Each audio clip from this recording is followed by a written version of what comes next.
What's up everyone? So gusto ko i-share sa inyo. Sabi niyo guys, nadismaya ba ako?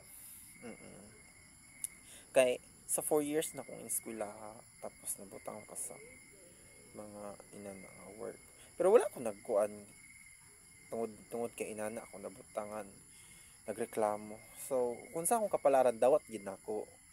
Pero ang problema lang gid guys is ano lang kanang problema lang gyud sa kuan side na dismaya lang ko. Kaya lahi masan gud na mong i-applyan sa nabutang may mga trabaho. So okay ra gyapon dapat na bahala na kay kuan at least sa pang experience na ako mo ra gid na. So sa pila ka tuig.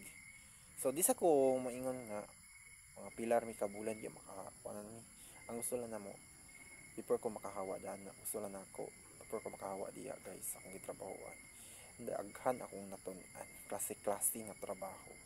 Kay in kaso kanang ano siya kaso kung mabutang ko sa lain lugar at least kung nain na klase nga trabaho kabalo na ko kung saan na kumpanya akong kuan na inana nga klase nga trabaho kabalo na ko mura na ako so dismaya lang ko ginagmay kay kanang wala ko nagdahuma pero okay na bahala na pero at least sa kahago na ako mag more learn pag yun gusto pa ko mutuon og para ka in case kung wala na ko diri ng trabaho barag puro reklamo gyud guys akong ginakuan excuse me basta kabalo man ko nga agya po may maabot ana pata sayod mag abroad na mangyapoy ina nga trabaho so mas dako lang gid dito sa salary kay compared sa atong nasod so